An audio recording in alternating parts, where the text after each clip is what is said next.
Сәлеметсіңдер ме 3 сынып оқушылары? Бүгін дүниетанудан 4 және 6 сабақтар аралығын орындайтын боламыз. 4 сабағымыздың тақырыбы адамдар не үшін еңбек етеді? Бұл сабақта біз мемлекет, қоғам және отбасының дамуында еңбектің қандай маңызды рөл атқаратынын талқылайтын боламыз. Еңбек арқылы өз қажеттіліктерімізді орындауды үйренеміз. Еңбек дегеніміз не? Адамдар не үшін еңбектенеді? Еңбектің қандай түрлері бар дейді.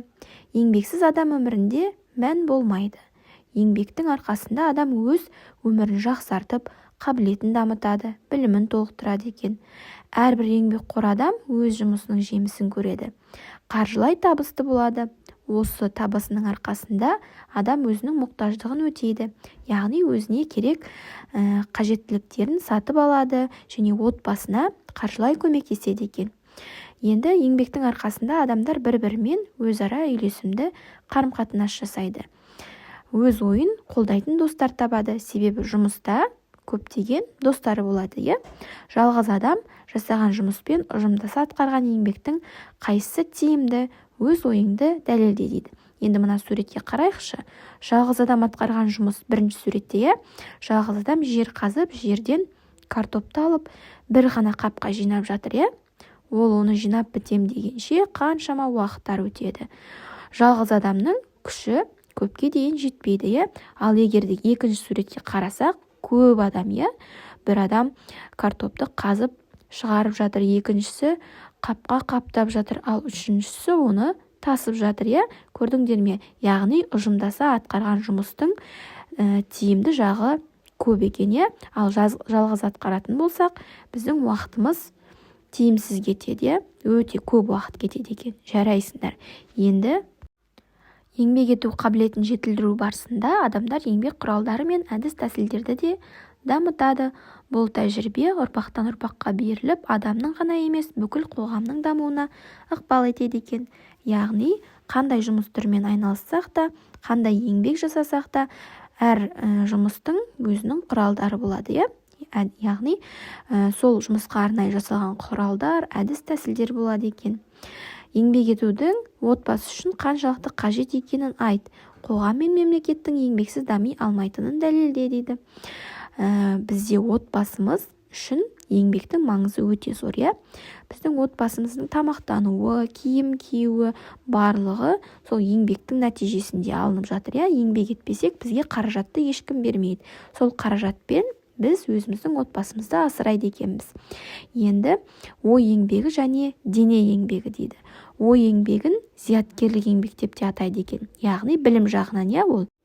Ой еңбегі адамнан зеректік пен зерделілікті, ақылдылық пен парасаттылық қабілетін қажет етеді екен.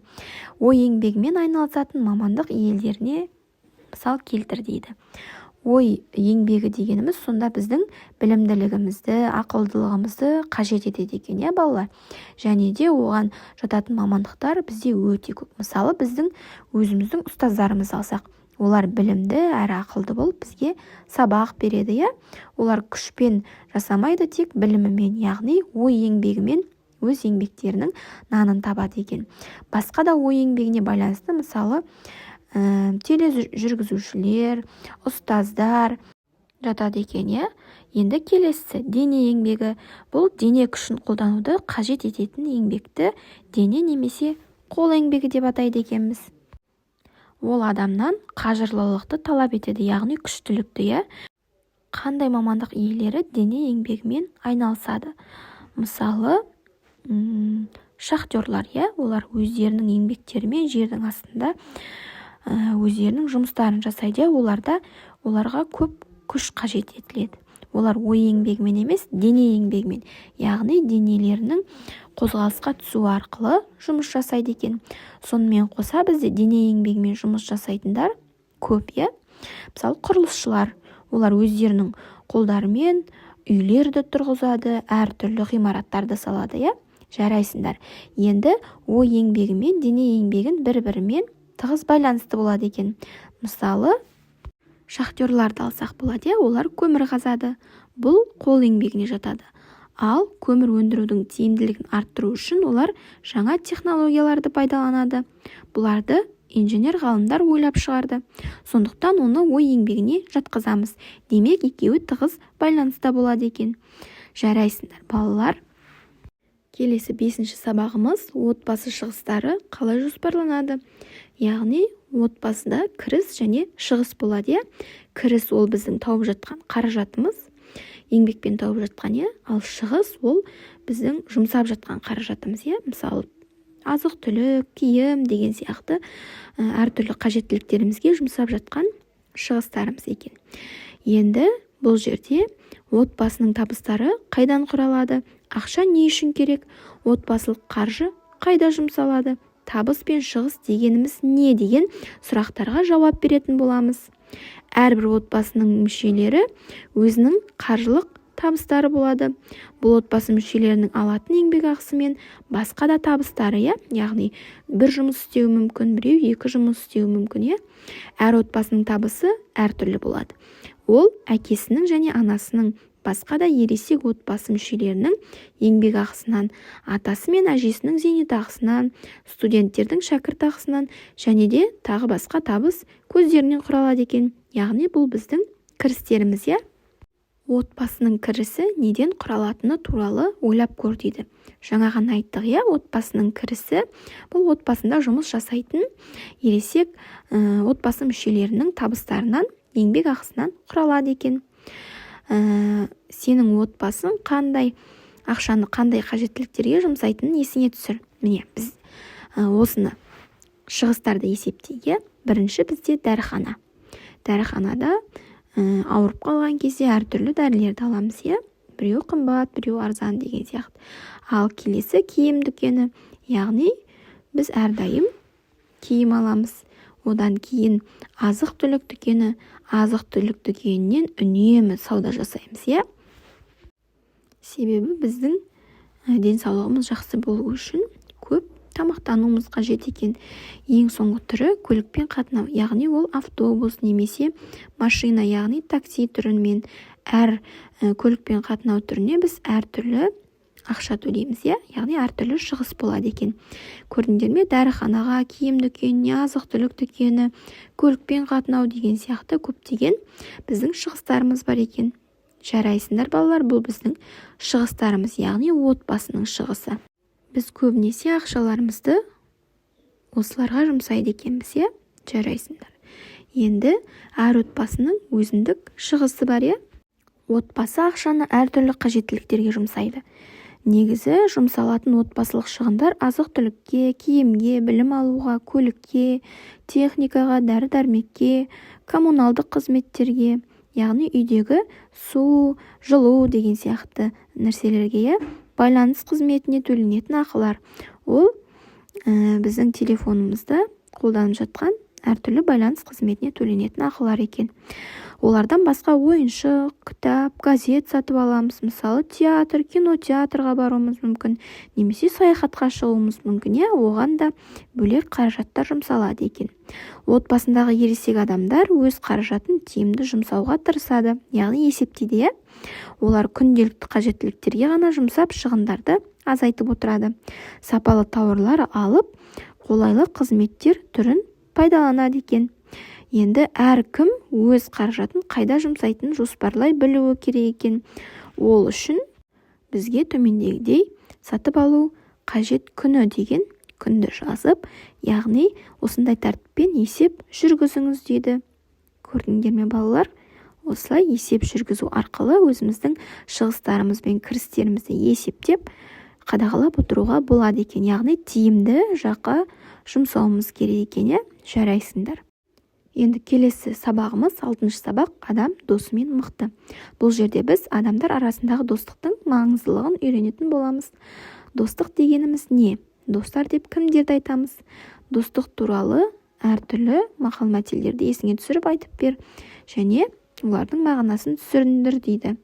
Достық сөзінің мағынасы өзара сыйластық пен ортақ мүддеге құрылған жақын қарым-қатынасты білдіреді екен. Достық сөзіне байланысты қандай мақал-мәтелдер білеміз, балалар? өте көп, иә, мақал мәтелдер. Мысалы, аққуды атпа, досыңды сатпа, яғни досыңды жаман жағдайға қалдырма деген сияқты, иә. Жарайсыңдар. Енді достық туралы хикаяны оқы, сұрақтарға жауап бер және достықтың мәні неде дейді. Бізге осындай бір хикая беріпті, иә. Соны оқып көрейік. Екі дос бір егістікте жұмыс істейтін, бірі үйленген, отбасы бар, екіншісі бойдақ. Күн батқанға дейін жұмыс істеп, достар тапқан өнімді тепе-тең етіп екіге бөліп алатын. Бойдақ жігіт түскен пайданы тепе-тең етіп бөлгеніміз дұрыс болмады.